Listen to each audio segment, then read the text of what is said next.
All right. Hi, everyone. This is another video from myself, Hayley, and from the lovely Jenna. So you can Hello. find Jenna over at jennaleeblack.com and you can find me over at hayleyrichardson.co. So Jenna and I love getting together and talking about, all things like marketing, communication, branding, blogging.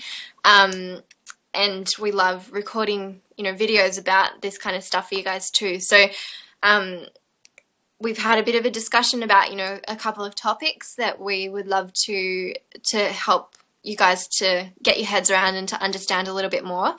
And as always, we would love your feedback. So if there's topics that you really dig, please let us know by sharing a comment at the end of the video.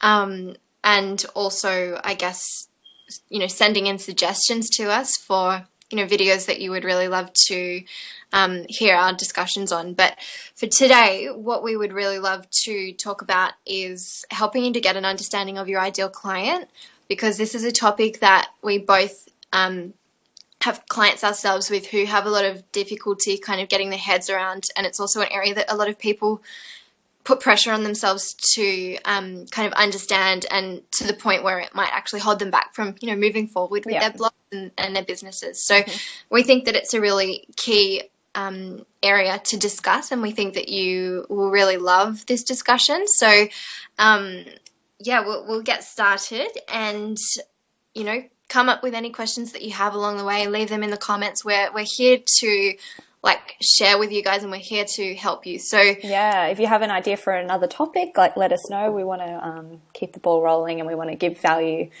and answer your questions and concerns, because that's why we're doing these calls. So, yes, exactly. Yes, so get involved. Yeah, pretty much get involved.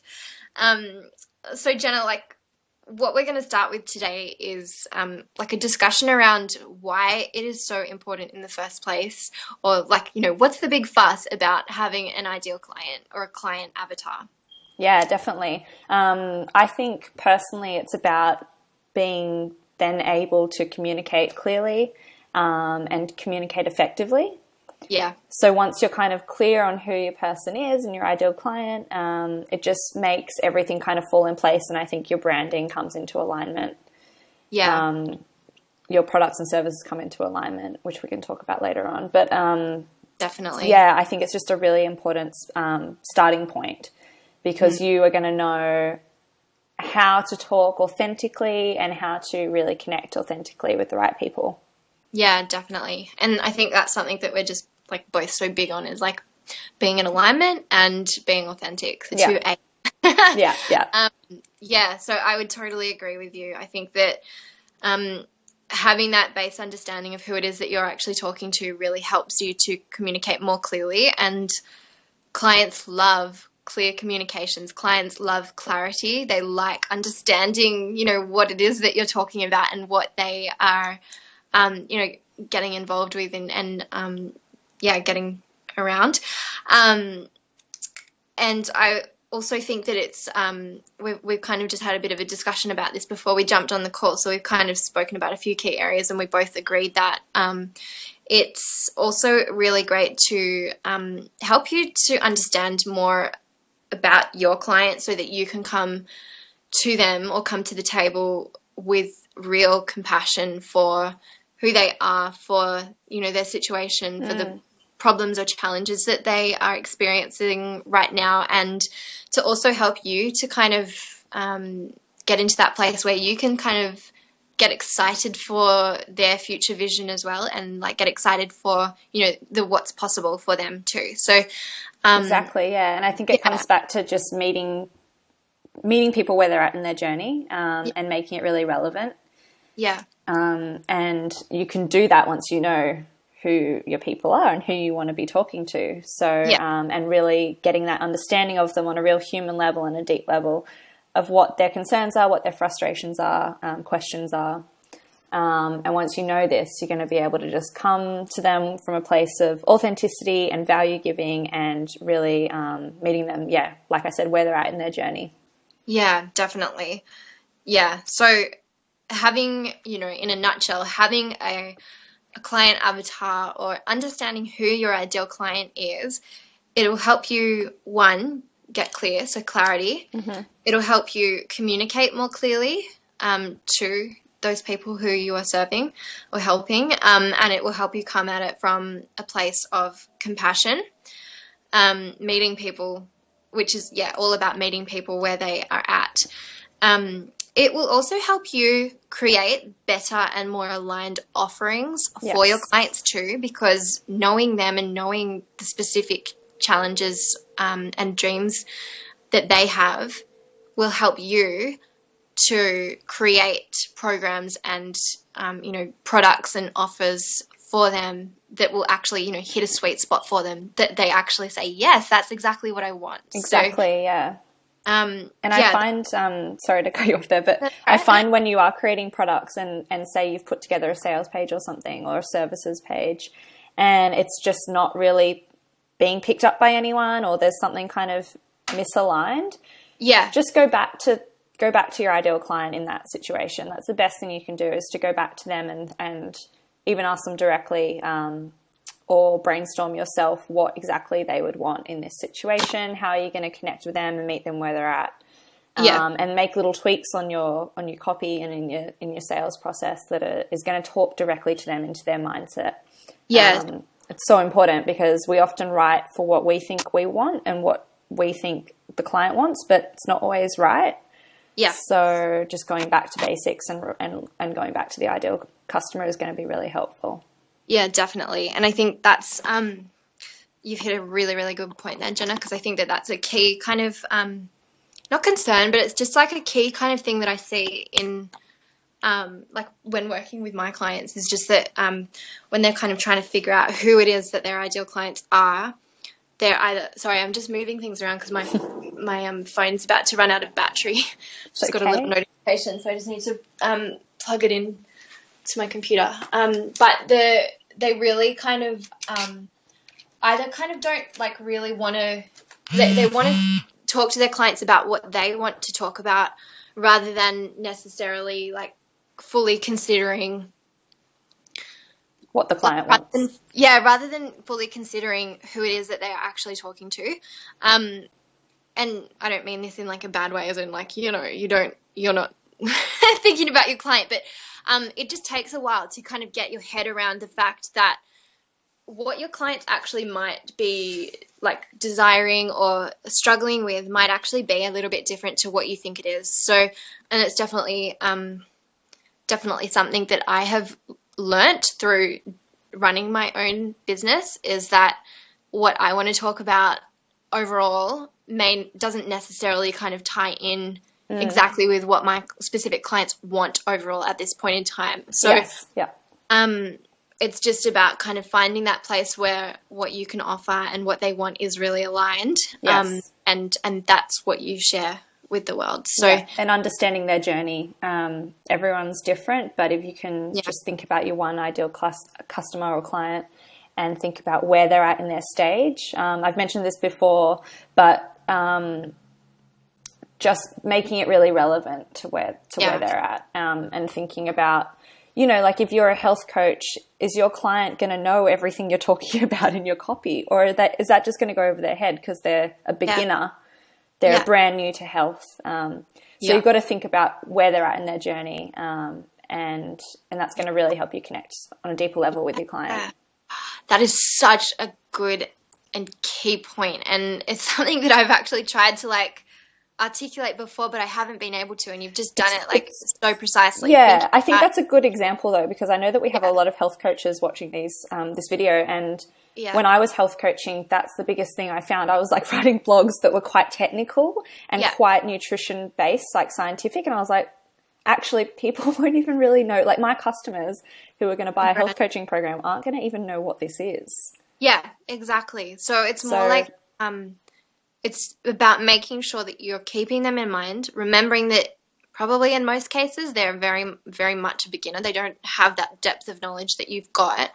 And keeping in mind, I think that you are talking to them and you're not talking to your colleagues. So you're not talking to other health coaches, and you're not trying to impress other health coaches with your health coach jargon.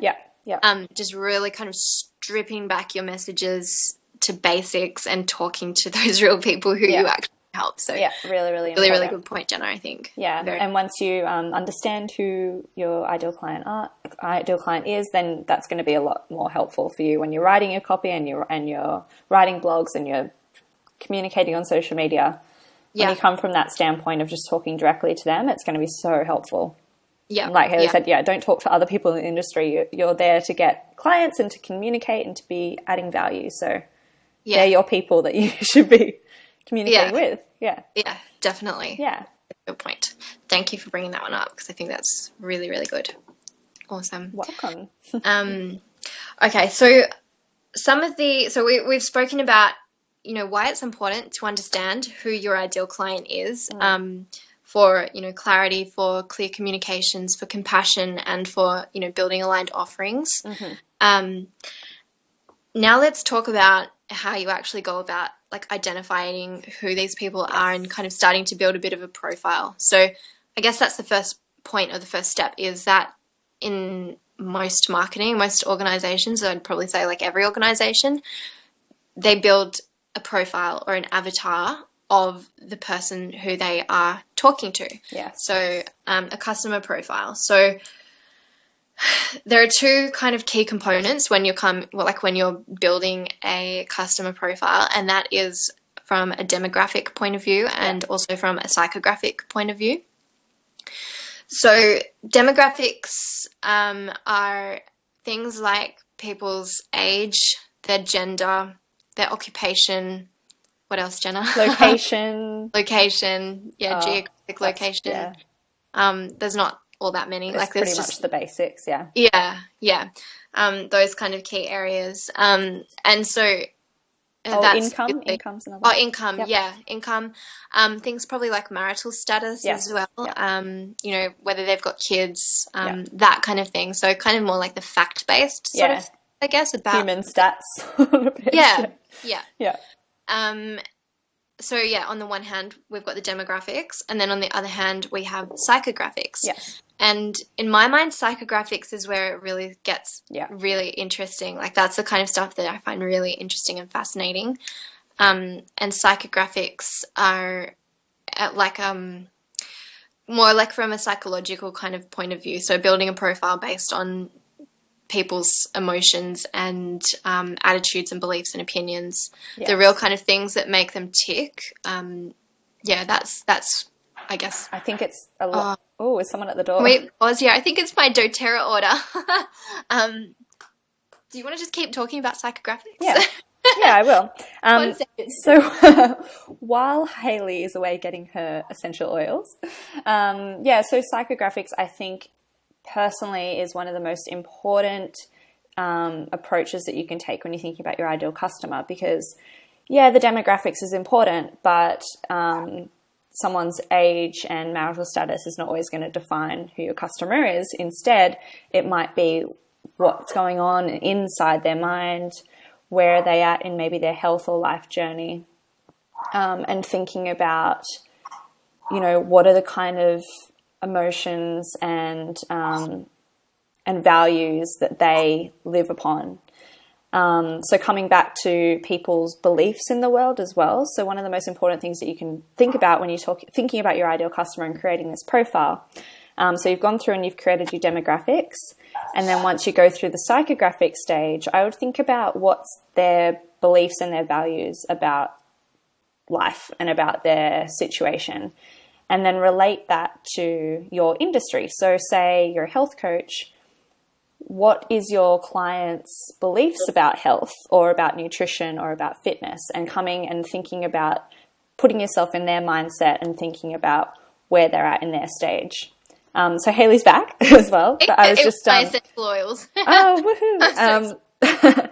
So I was just saying, I was just going into about creating a profile for your ideal client and thinking about the psychographic element of it, and talking about when you're doing this, thinking about what are their beliefs and values in the world, and then relating it to your industry and what your offerings are.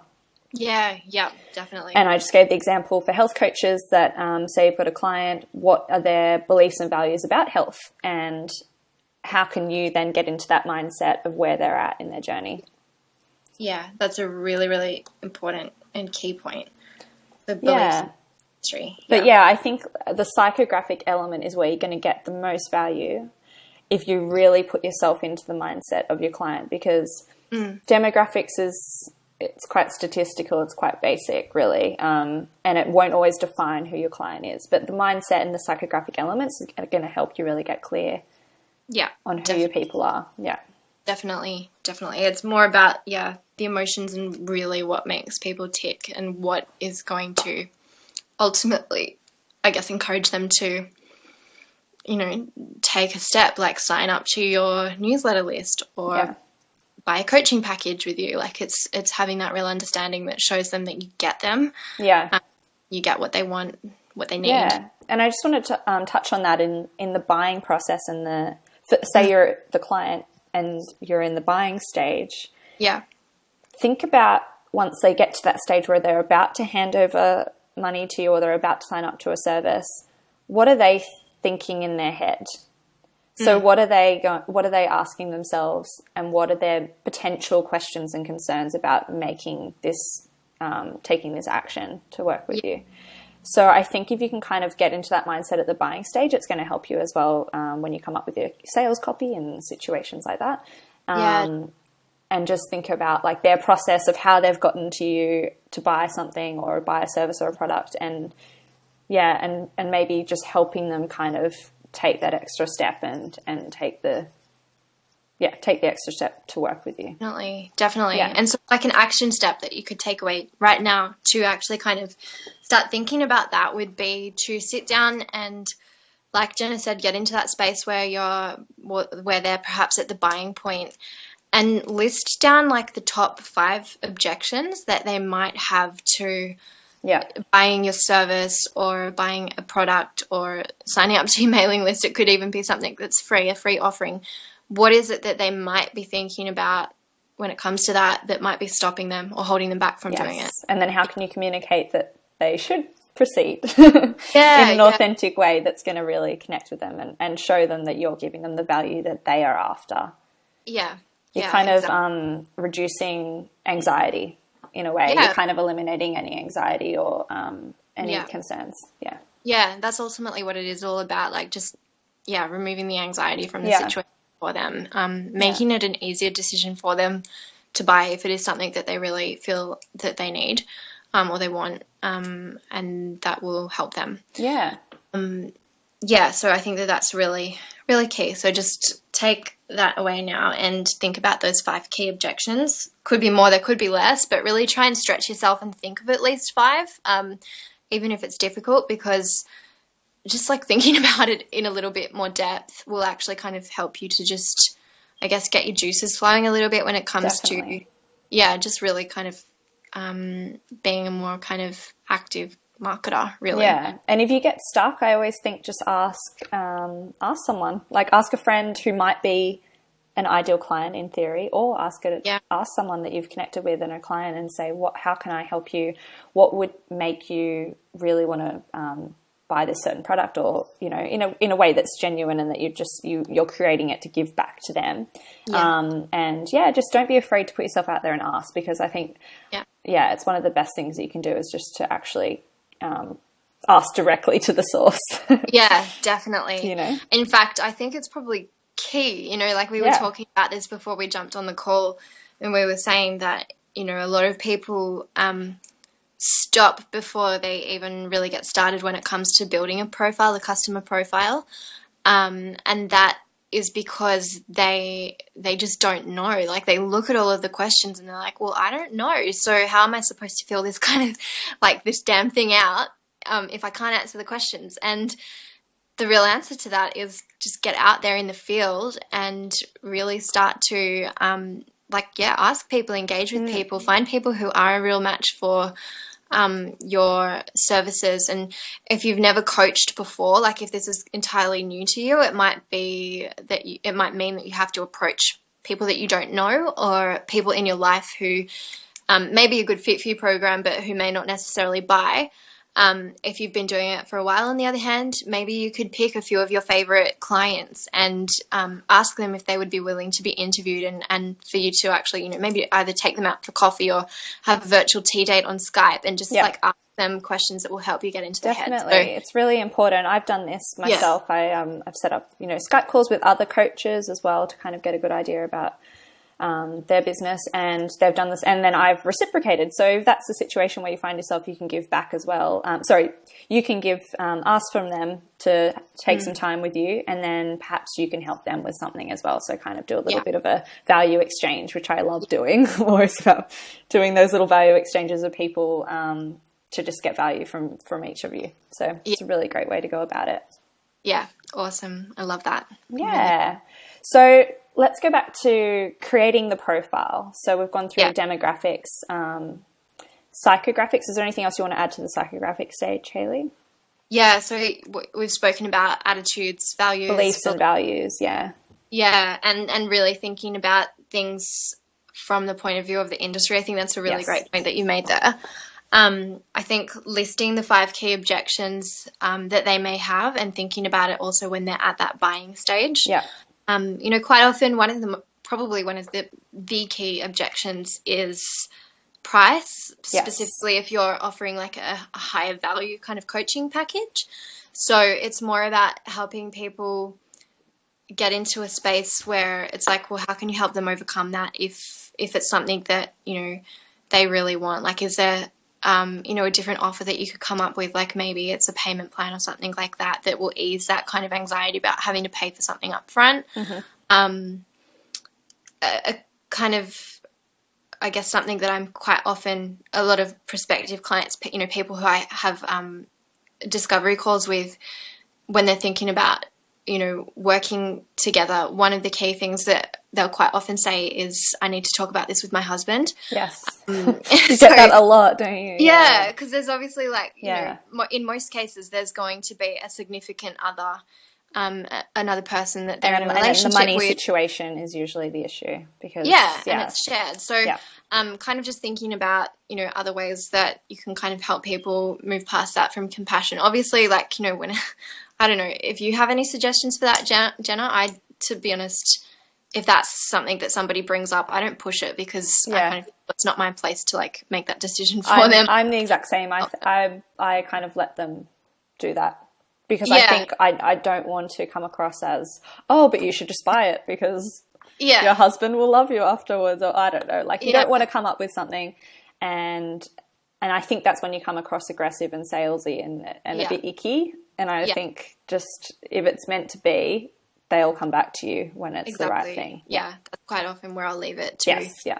And then I guess, just helping them kind of understand what it is that, kind of taking the decision away from the money as well. Obviously the money is going to be quite a big part in a decision for anybody, but if there are additional benefits, maybe there's a significant return on investment of working with you, maybe it's going to mean that, their health and happiness is so drastically improved that, they have the energy to now go out and, find a new and better job or something like that. That's exactly.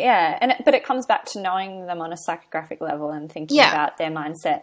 What are their concerns at the buying stage, and how can you help eliminate that anxiety and show them the true value that you have? Yeah, exactly. That it's not just a money decision. Yeah, exactly. It's the money is the gateway to the value and the awesome stuff they're going to get. Yeah, exactly. So yeah. Jenna, what are some other objections that you could think of specifically for health coaches? So somebody who might be offering health coaching. So a good one that I've come across is say for health coaches, a lot of us do long programs, so maybe a 6-month program. I find that's quite a big objection that I struggled with when I was health coaching. Yeah. It's that people don't want to commit to 6 months or even 3 months, and they find the timeline quite difficult. Obviously, that's not going to be for everyone. Some people love that because they're like, wow, I've got someone with me for 6 months. That's amazing. But I do find that was quite a common situation, and talking to other health coaches, they struggle with that as well. They struggle to sell one of their bigger packages because people get a little bit scared of that commitment. Yeah. And so how can they overcome that kind of objection? Like, that's, I guess, where you can kind of, I don't know, offer like shorter term programs and or if you really want to do the long term, I think you could just, it's about how you sell it, and it's about the extra value that they get from going that extra mile with you, and it's about framing it in a way that you need the 6 months for the full value, for the full transformation. You know, like, you're not going to get everything if you just do half the time or a quarter of the time. So it's about going back to it's about going back to selling the benefits and the real outcomes, and really, I guess, creating a vision in their mind of what they're going to have from this. You want to create that for them. Yeah, definitely. Definitely. And part of that is helping them by asking, you know, like really key questions that will help them to kind of get into that space. So helping them understand, you know, or asking them questions about why it's so important to them to be doing this, what their vision is, like what would it mean to them, what might happen if they weren't to take the action, what would happen if they weren't to work with you. Quite often that people don't think about that. It's like, well, maybe now it's not the right time, but then what if you don't work with me and in 6 months you're still in the same place? How are you going to feel about that, right? And people are more scared of that than making a change. I think people are more scared of being stagnant and not and living the current life that they know they want to change, but they're probably just a little bit hesitant. If you can definitely bring that into it, I think that's a really powerful way. Yeah, definitely. Another kind of point when it comes to like that kind of psychographic understanding of people is, I've just got the point here. Sorry, I just need to, so it's like, just really understanding deeply what they are looking for when they come to you. So like what problem it is that you solve. Yes. Yeah. What's the one specific problem that you can help them solve that is why they are coming to you, like being very kind of cognizant of that problem. Yes, definitely. And you mentioned before coming up with the 5 key objections at the time of buying. Yeah. I think coming back to this is coming up with maybe 10 questions, concerns, frustrations that the client would have. Yeah. Like, you know, I always like to think of it, if they had an hour of your free time to just go wild and ask you anything and pick your brain, what would they ask you? Yeah. And that's, you're going to, and even do that, just offer up some time with people, ask them how you can help them. And once you get this feedback, you're going to start to form the foundation of, like, you're going to get into the mindset of your client, and you're going to be able to blog better, post on social media better. It's just going to kind of open up doors for you. Yeah, definitely. Interestingly enough, I actually have 2 sessions tomorrow with people, like literally it's just a pick my brains kind of session. Yeah.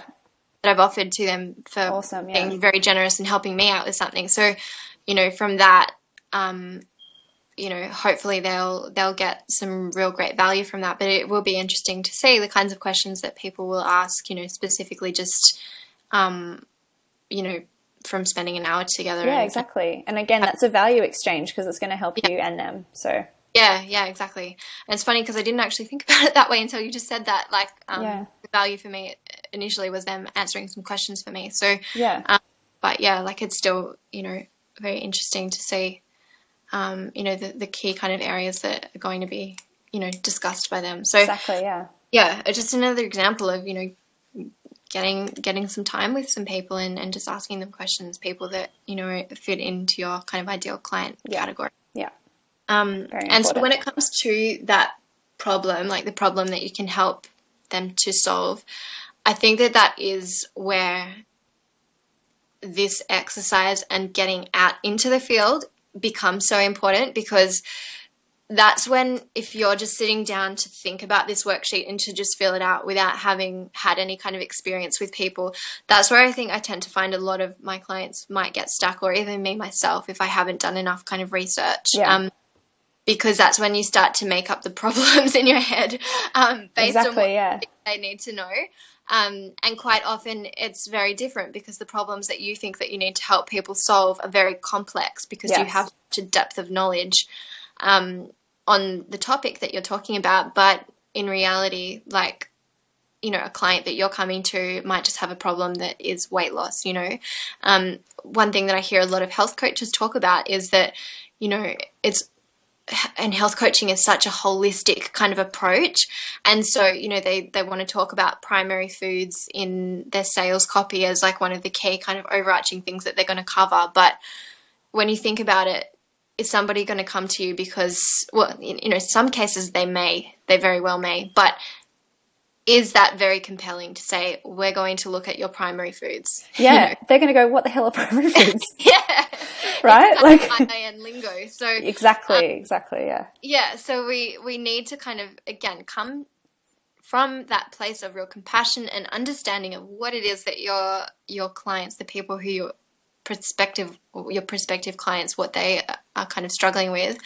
And, you know, on the surface, like another thing that I hear a lot of health coaches that I work with talk about is they don't just want to highlight things like weight loss and, you know, sort of things that might seem seemingly more superficial because they know themselves that weight loss is not just a quick fix. Sure, yeah. You know, it's a transformation, but you just kind of have to think of it as, is that what your ideal client understands? You know, they want to lose weight, and it's more through the process of working through you that they will understand that, okay, actually there's probably a lot more to this weight loss than just, you know, some quick fix. We need to look at my relationship and my career and, you know, my primary foods and whether or not I'm happy overall. And, you know, maybe when those kinds of things are in balance, that's when I'll, you know, start to lose more weight. Exactly, yeah. So it's the journey that they'll probably start to understand what you really want to help them with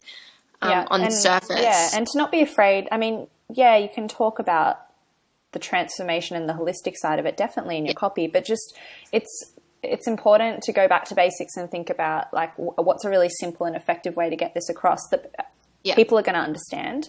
Yeah. And the primary foods one is a great example because I have seen some health coaches use that, and I just think people don't even know. I didn't know what that was before I started health coaching. So how are my clients going to know that? So it's about using communication, like strong communication that simple. You're just going to get your point across to them and they're going to understand it. Yeah. It's a very important point.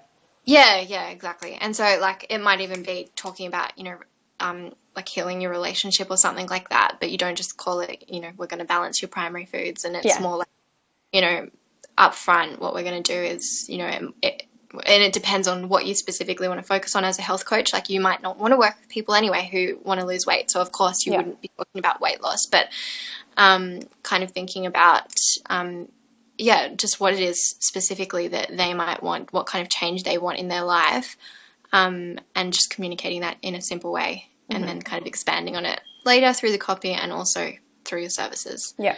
It's a really good point. Yeah. So, that's also a really key kind of point. I think also just kind of like thinking about how they want to feel in their life is a really great way to kind of have empathy for these people, like feel empathy towards, you know, how they're feeling right now and how they want to feel. Yes, yeah. Again, comes down to compassion and having real compassion for your clients and a real desire to help them, you know, feel the way that they want to feel. Because that's really important, yeah. And if anyone's read the desire map here, you should read that because that is all about not focusing on specific outcomes. It's about focusing on how you want to feel once you achieve something. And if you can go into the mindset of your client and think about that, think about how they want to feel as well. It's so powerful because that's when you start being compassionate. That's when you start communicating on a human level and just having genuine connections with people. Yeah. And on an emotional level too, because that's really what does connect with people. It's not the more tactical side of things that will connect with them and you know, make them want to work with you. Like, they don't want to just work with you because you're offering a 6-month program. They don't want to just work with you because you've got a meal plan for them. You know, they want to work with you because they want to feel happy and vibrant and healthy. And so it's like helping them to understand that that's working together is how they will likely feel. Yes. And then also, as we kind of explained, I think in our previous video or one of our other videos about sales with soul, is adding that why afterwards as well. Yes. So highlighting what it is that they want or how they want to feel, and then explaining, so using those 2 keywords so that you can XYZ. Exactly, yeah. So going back to, why. Yeah, really good foundation to go off in anything that you do in business is why, asking yourself why they want it and how they want to feel afterwards. So important. Yeah, exactly. Yeah. And, you know, just as like a little quick sort of side note and like personal story, I just think it's so funny that, you know, so much of marketing really is around, or it's so important to constantly be asking why and being curious. And we discussed earlier as well, having a curious mind in one of our previous videos. But I just think, you know, it's something that in general as a society we are taught to like just forget. Like, we're taught to be uncurious and to stop asking why. Yeah. You know, I remember like being a 7-year-old and always my siblings would like laugh at me because I would always be saying to Mum, but why, and asking why. Yeah. If you're like told to stop asking why, and I don't think Mum ever told me to stop asking why. I think she was very good with it. If you stop asking why for fear of like annoying people or for fear of, you know, just, I don't know, not because it's useless or you just don't think it's useful to ask why, you're doing yourself a disservice and your customer a disservice too. So just really being curious and asking why is just one of the most powerful things that you can do. Exactly. To help you get into their mind and help you to connect with them. Yes. Love it. My dog is under my chair. Oh, I love your dog. She's gone to sleep. Let me bring her out. I'll say hello. Everyone should see Ruby. She's the cutest. Yes, she is. She was doing dog yoga when I was over the other day. Doga, we'll call it Doga. Doga, yeah. Oh. Here she is, little sleepy pie. Hey. Will she recognize me? Hello. No, she doesn't even know what she's looking at. She's in like a half sleep bliss. Can you see that look on her face? On the internet. I'm internet famous. So cute. Wow. You can go back to sleep. That was just so funny. She never does that, like sits under my chair. But anyway, she is a real cutie patootie. So talking about, okay, so objections, talking about, you know, the problem that you can help them solve, talking about their feelings, and then I tend to find it useful to ask like clients, if you had like one specific person in mind that you know right now, who would be your ideal client, who like really kind of matches the profile or would be somebody that you would really love to work with, who would that be? Like, just think about it. Who are those kinds of people in your real life? Yeah. And, you know, maybe that's just a starting point for you to brainstorm, but maybe really also important. Somebody who you can specifically go and connect with if you're really stuck on, you know, who to interview to get started. It's really important though, because when I started health coaching, that was the first thing I did. I put together 5 people in my life that I thought would be potential clients, and they were just friends. I didn't have to go and talk to any strangers, which I know can be scary, but that then opened doors for me. And then they were like, oh, I have a friend who would love this, or, oh, and you know, then it kind of is a domino effect from there, and everyone kind of, it's that word of mouth thing. But just think about exactly who you know in your life right now that you can immediately go and get some answers from and some feedback from. It's really important. Yeah. Doesn't have to be that hard. I think that's what is that people think, oh, how am I going to find my ideal audience? Like, where do I even begin? But it can begin with people you know. Yeah, definitely. And I think at the end of the day, that's just like one of the real kind of key points is it doesn't have to be hard. You're already at an advantage if you're even thinking about, you know, a profile or an avatar for the kinds of that you want to work with. Like if you're starting to think of offering or creating an offering from the point of view of like helping somebody to solve a specific problem, as opposed to just saying, I'm a health coach, come visit me. Yeah. You're already at a real advantage to other people who aren't doing that kind of thing. Exactly. And then, you know, the more kind of research that you can do, it's all about research, and it's all about just, you know, consistently, like, you know, networking people. Yeah. Yeah, exactly. And asking questions. Asking questions is so important. Why? Yeah. Andy. Yeah. But yeah, like asking, like sending out a biannual or quarterly kind of survey through your email list as well can also be a really great way to kind of like stay in touch with people and what they specifically want. And I know Leonie Dawson does this really well. She sends out I don't know how often she does it. I think maybe twice a year. She sends out like a detailed survey, and she gets, you know, really great answers because she asks questions specifically, like, what do you want from me? It's like, what do you want from me? I think that's the line in a movie, isn't it? It is. I can't think what movie, but yeah, it is. But yeah, that's so important because then you just instantly get that awesome feedback that might have been really hard to find otherwise, or you might be racking your brain for months. You know, so just going straight to the source. Mouth. Huh? Straight from the horse's mouth. Yeah, exactly. Yeah. So I think that that's really good. So I mean, that's probably it generally. Like when it comes to like the basics of a customer profile or a customer avatar. I think I need to choose one name and go with it specifically because it gets confusing when I switch between the two. Yeah, I think for people on this call that haven't done B School, the B School one is customer avatar. Yeah. And Hayley and I have both been taught that. But then I think the more common one is a customer profile. Yeah. Out in like the real marketing world, I think. Like agencies. But you can call it anything you want. Come up with. Yes. Yeah. Or even just your dream client. That's what I call it. Dream client. Yeah. Ideal client. Yeah, that's a good one. I like so many different words. Yeah. Yes. So so when it comes back down to it, what we've discussed today is that it's obviously really important to have or to start building a customer profile at all, like from the beginning, because it will help you to get more clarity on your own offerings, like what you're all about. It will help you to communicate more clearly. It'll help you communicate with compassion and come from a place of real kind of genuine caring for the people that you're working with and that you're helping, and meeting them, as Jenna said, where they're at. It will help you build offerings that are in alignment with both your own strengths, like your own kind of what you want to offer, but also like it's kind of at the intersection of what you offer and what they want. So blending the two together.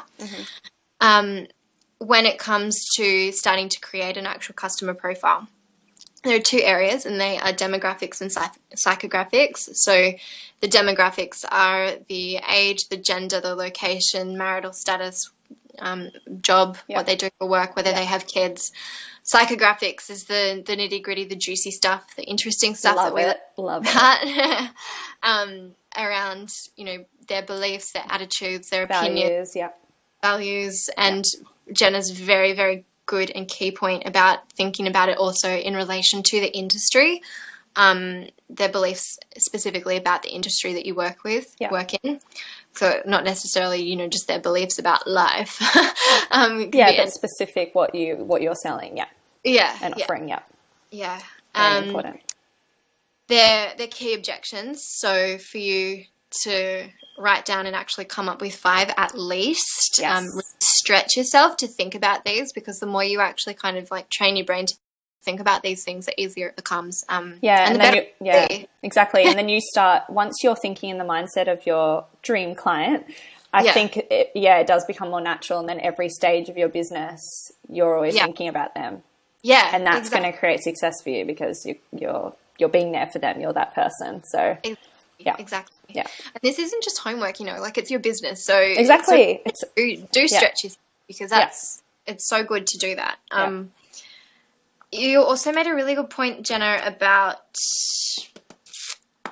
key objections, I think, and I can't remember what it was. Thinking about it at the point of selling as well. So just really thinking about those key objections that they may be having at the point at the time of handing over money to you. Yeah. Definitely important. Yeah. And get into the mindset that those key objections are going to form, you know, the basis of what you're using in your sales copy as well.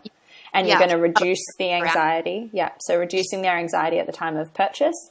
And just talking to them authentically and making them feel calm and secure.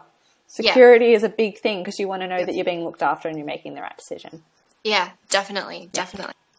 And, you know, coming up with like ways to help them overcome obstacles wherever possible. But again, if it's just a case of I need to talk to my husband, or my husband says no, not at this stage, then, or my partner says no, just, you know, that's okay.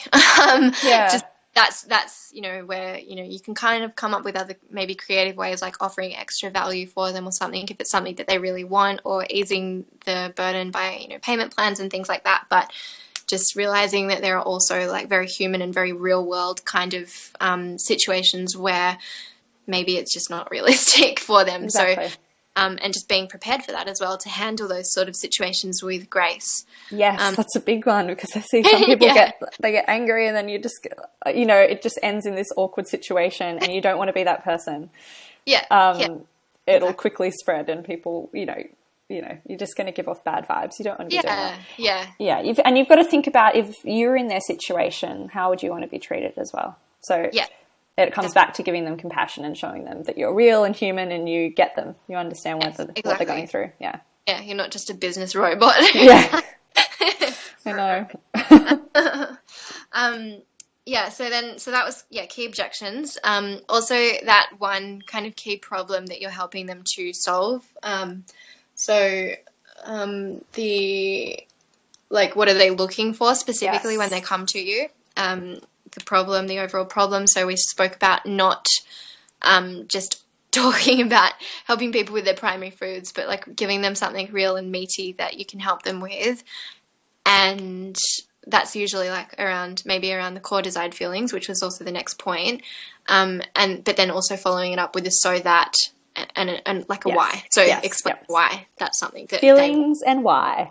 Yeah, the feelings and the why. Perfect. I like that formula, actually. That could be a blog post. Yes, because it's such a simple formula, but I think we forget about it, and we get like, oh, how am I going to sell, or how am I going to get this point across? But if you just always think about the why and feelings, boom, you're good. Definitely.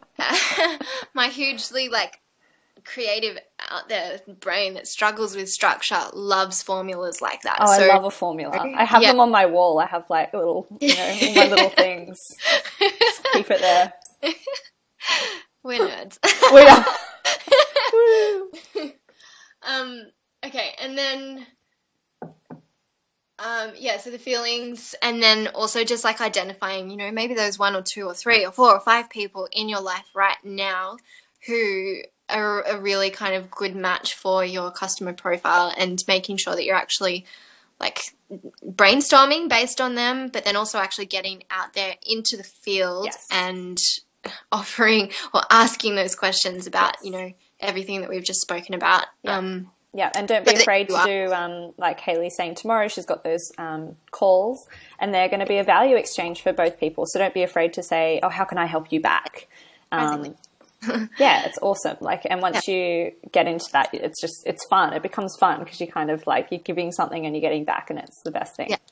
Good energy. Exactly. And there was one last point that I wanted to cover, and it's just escaped me for now. So unless I can think of it, I don't know. Is there anything else that you wanted to kind of talk about, Jenna? I think it just goes back to always putting your customer in your mind. So always thinking about them and where they're at and what they're asking, what they're worried about. How can you make them feel secure?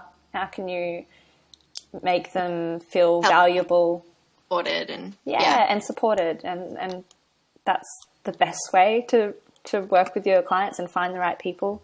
And that's the best way to have people gravitate towards you, because they're going to see you as that person of value and trust. And there's little Ruby. Yeah, she's going to say goodbye. Yeah, definitely. I agree with you. Value and trust. And just, being human, being a non-robot, bringing the human back into marketing. Yes. and being smart about your marketing at the same time. Really, really key. So, yeah, guys, like I hope that you have enjoyed this discussion and you have enjoyed our, our actionable kind of areas. I hope you actually wrote down all of those points as we were kind of recapping them. So if you haven't, just rewind and go back and write them all down. Yeah. And sit down and actually do it. So, like we said, it's business, it's not homework. So, have some fun with it and really start to think about how you can apply this to your blog or to your business or to your online kind of world, and let us know as well if it starts to make a difference. Like if you start we want to hear shift in the we want to hear your stories and your feedback, because that's how we can then help you. Maybe if you have a question about this, let us know and we're going to help you, with some valuable answers as well. And to help you moving forward. Because, there's times when you get stuck and you don't know what to do. So give us a shout out. We'll see what we can do. Yeah. Yeah. And it's okay to have questions as well. Like, it's okay to not know some things, and I think... But why? But why? Why? It's okay. Because, that's where I've mentioned before, I've found that business has been such a humbling experience because... in the past, I would be the kind of person that just feels like I have to know everything, and I feel a real sense of shame around asking questions. So maybe I did get told to pipe down when I was little and asked why, because, now I feel like I have to know everything. But, this process of business has really helped me to start asking questions again and start to realize that it's okay to not know everything and to seek support where possible. So I really encourage you guys to do the same. Yeah. And Ruby does too. She says goodbye. I'm going to let you go down now. That's a really good point though, because even the most expert people still have questions. Yeah. And don't be afraid and don't be nervous. And even though you're considered as someone of knowledge in your field, it doesn't mean that you can't learn off your clients. Yes, exactly. You're always going to be learning as you go. So it's a good point. And just don't be scared to ask what they're thinking and what they want help with, because that's where you're going to grow and develop and connect as well. Yeah, definitely. Awesome. Okay, wonderful. Well, again, our websites are jennaleeblack.com and JENNALEEBLACK, just in case you need to know how to spell it. And then HayleyRichardson.co, so HayleyRichardson.co, not .com. Yeah. If you go to .com, you'll go to a personal shopper in the UK, and that's not me. So, visit us on our websites if you're on. And we really look forward to hearing back from you guys and hope that this video was really helpful to you. Hopefully. I'm sure it will be. Yeah, it will be. All right. Thanks, everyone. All right. Bye. Bye.